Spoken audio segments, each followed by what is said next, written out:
Hey guys, this is dclaiche and welcome to my new Doctor Who review. This week it's going to be Season 8, Episode 5, Time Heist, or whatever it's called. So before I give the review, I'm going to be playing the Who Knows Who quiz. If you've watched the other episodes, you already know what's going to happen. But this episode's going to be a little bit interesting.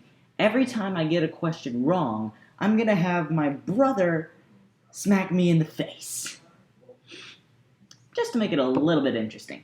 So, after I do this, I'm going to give you my short review on today's Doctor Who episode. So, let's get to it. Okay, so I promised you guys last Sunday that I would explain why this review didn't get up. And that is simply because I missed some of the episode, and I missed just enough of it to the point where I don't think I have enough information about the episode to make a proper review. So what I decided to do was wait until the next time the episode comes on, so I can watch it and then film the review part and then put it with this and then upload it the day that I can. So yeah, that's why it's late. But now that you're here on whatever day it's going to be whenever I upload this video, let's begin the review. And I've got Seth on the side over here. Say hi, Seth. Hey, how you doing? He's sitting right here, and basically every time I get a question wrong, he's gonna smack me in the face. Yeah. So I hope I don't get any questions wrong. Okay, here we go. Go. Alright. Which blank-faced robots look after sufferers of the deadly Chen 7 virus on Appalachia? What are they called? I forget. I might get slapped now. Prepare your slapping device, because I'm going with Nurse No! No, I got it wrong. Hey. Great. Got it.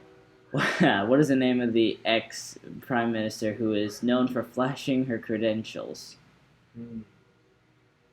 Harriet Jones. Yes!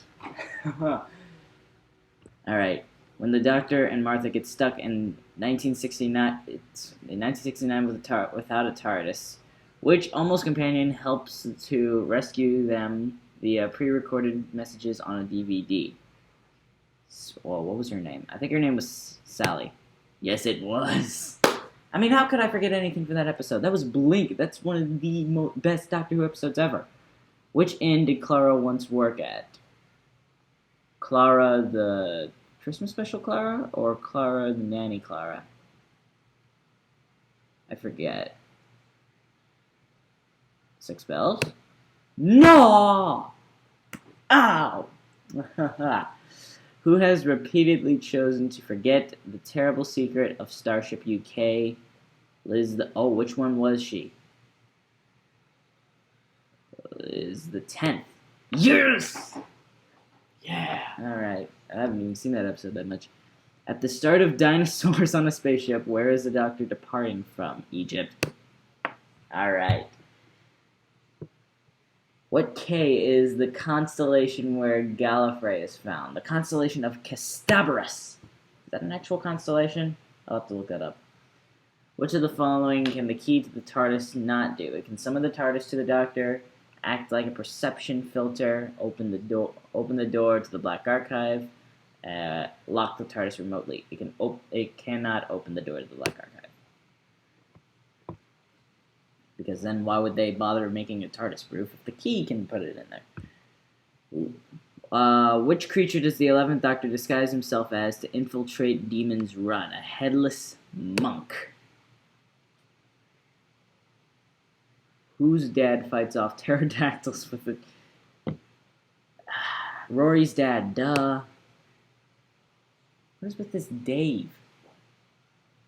Alright, I got 80 so far. Okay, what did the 11th Doctor call this dinosaur? Tricey the Triceratops. In deep breath, someone is collecting clues. But who? Madame Vastra. I thought you were painting me! Whose essence is contained in this giant snow globe? The Great Intelligence. Why do they have the Master twice? I mean, that should be a clue that it's not the Master. Who is this phenomenon? Yeah, who is this phenomenon? What? Who? Rah! What is this phenomenon from the name of the Doctor? It's a solar storm, a lightning shield, the Doctor's time. It's a Doctor's timeline. Alright, I didn't know if it was actually called anything. What is likely to happen if you use this golden ticket? You get a free ride on the roller coaster. No! Take that! Oh! Ugh! I thought that's what it was used for. Can you name this utopian community run by Winifred Gilliflower? Sweetville. That was a Crimson Horror episode. These devices were used by the Paternoster gang to contain a large animal. When have the Paternoster gang ever contained a large animal other than a dinosaur? Ugh. Oh gosh, I can't blink. Baby Chubrebrebrebra Weeping Angels first appeared in which episode? The Angels Take Manhattan? Oh, good. Thank God. I cannot blink when you see... What is that? This regal tree appears in which episode? The Doctor, the Widow, and the Wardrobe. Alright. Lunch on the other side, but at which restaurant? I forget. Is it Mancini's? Yes! That was a guess! Sort of an educated guess, but it was a guess nonetheless. Play again. Now, which of the following episodes does not include the 12th Doctor?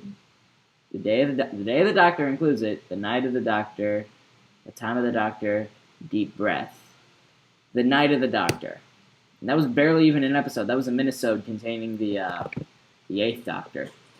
In Deep Breath, who did Madame Vastra ask to keep the dinosaur in place? Jenny, Strax, Clara... I think it was a policeman. It was a policeman!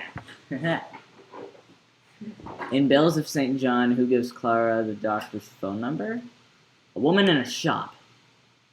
Are we ever going to figure out who that woman in the shop was and how she knew the Doctor? What art is a source of power found in Cardiff? The Rift. Alright. In which story can you find writer Mark Gatiss' staring... Wait, let me read this again. In which story... I'm not the best reader, if you haven't noticed. In which story can you find Mark Gatiss staring at a monstrous professor? The Galactic Complex?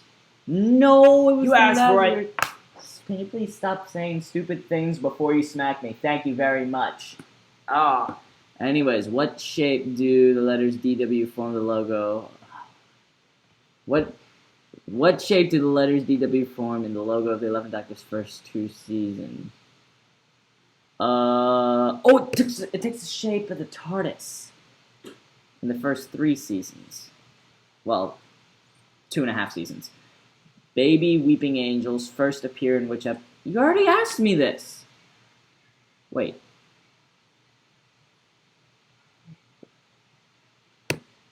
You already asked me this. Who's making these questions? I don't think they actually expected anybody to play this game. What J are rhino-like galactic the Jadoon? Rhinos from space, the Jadoon. Duh. Which space trader, motivated by greed, set his sights on selling a dinosaur on Roxbourne Peninsula? Oh, it was Solomon. I'm sorry, whenever you say dinosaur, I for some reason I keep on thinking of Deep Breath. How did the cult of Skaro get to 1930? Emergency temporal shift. It's exactly how Khan got into the Time War. Play the 4th round, which might be the last one. I don't know. Which story features a cybermat with sharp teeth?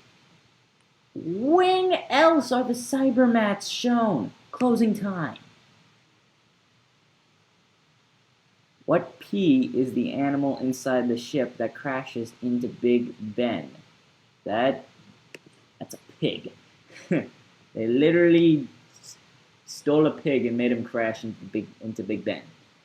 Which of these is not a fixed point in time? The invasion of the Guelph, the eruption of Mount Vesuvius, Jack Harkness, the death of Rose's father, the invasion of the Guelph. I don't even know what the Guelph are. Are those little midget things that... I don't know. What is the name of the Doctor's robot dog? K9. R2D2. R2D2 is not a dog. What J is the real name of the empty... Oh, no, I don't know this. Is it Dave? I highly doubt it, but if it ends up being Dave, I'm going to be really mad. Is it... Jeremy, Seth, go get the pizza. Oh, wait, first you have to smack me. Alright. Take that. Okay. Who said wonderful chap, all of them? The Brigadier. On Gallifrey, CIA stands for what? Celestial Intervention Agency. Cancel it all? I don't know. I'll smack myself if I get this wrong. Okay. Ah! Trust me, I did not do it that hard. Adam Mitchell almost became a companion to the Doctor in which episode? The Long Game. But then he was stupid and got his brain opened up by snapping your fingers. What S does baby Alfie prefer to be called? Stormageddon. Alright, next one. Which story features stone Daleks? The Big Bang. Alright, that might be the last one. Is it? No, it isn't. There's another one. Round 5. Alright, let's get to it. What's the family name of the 11th Doctor villain, Dr. Walter...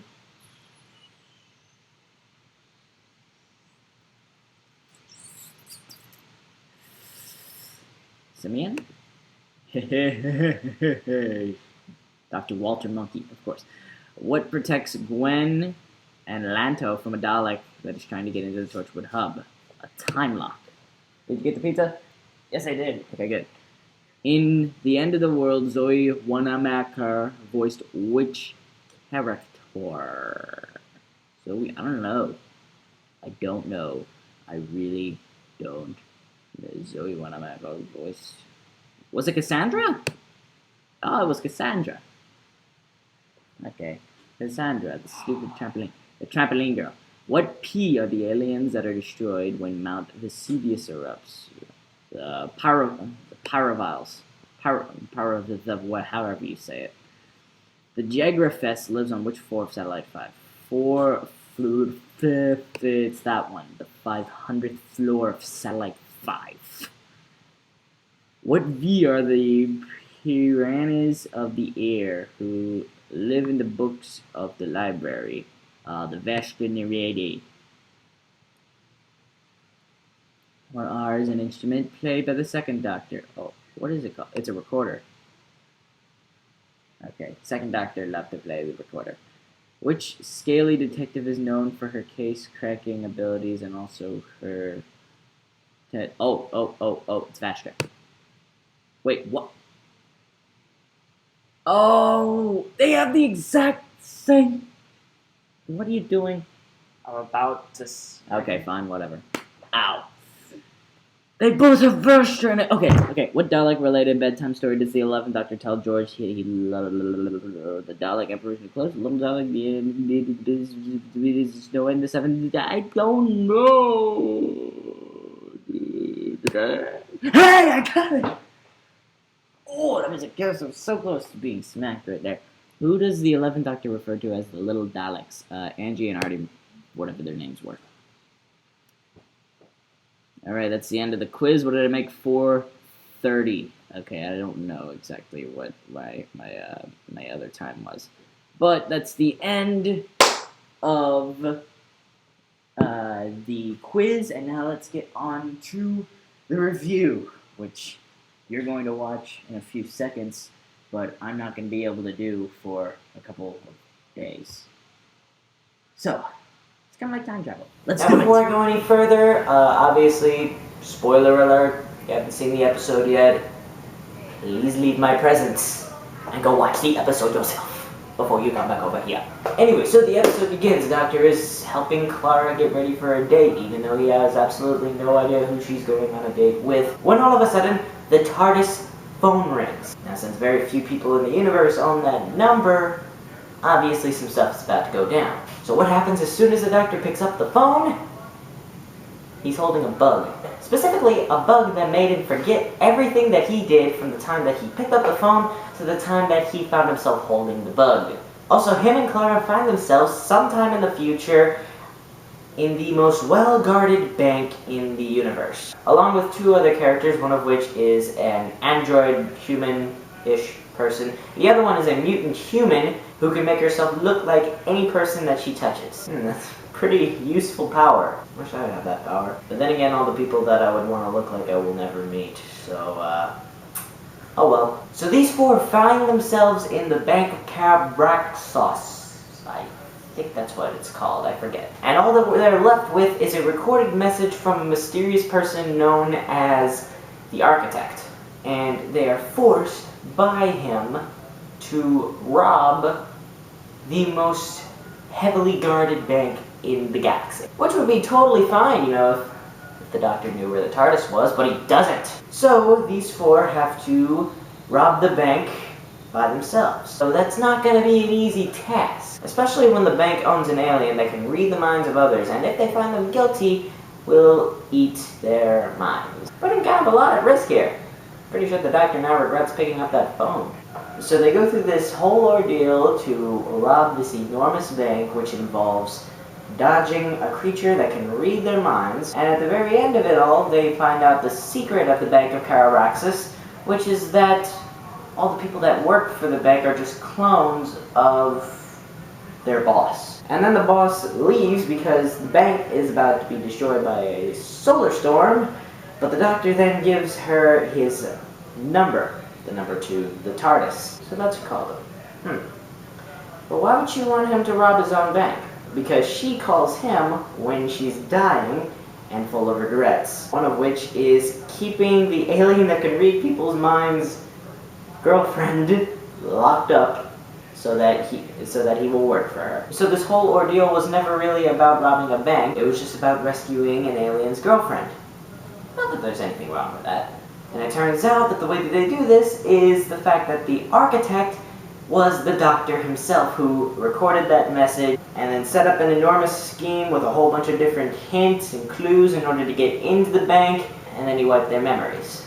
Overall, the episode is really awesome. It's a very, very well written Doctor Who story, and it feels very classic Who, which is what I think that Stephen Moffat is trying to go for with Peter Capaldi. And it also shows that no matter what the Doctor does, he really just can't seem to escape any form of trouble whatsoever. And like I said last week, I think that Clara is starting to get a little bit tired of the Doctor now that she has a boyfriend and everything. Definitely do recommend watching it. It's a very, very good episode. I mean, it just has everything that you could possibly ask for. They're robbing a bank. There's a character that can change herself to look like anybody she possibly wants. There's an alien that can read people's minds that ends up with a girlfriend on another planet where they're left as the only two of their remaining species. It's awesome! Anyways, that concludes this review of Time Heist. I'm sorry it came out a little bit late. So, thank you guys for watching this video. And this is dclaiche saying goodbye. Oh, hang on guys. Hello?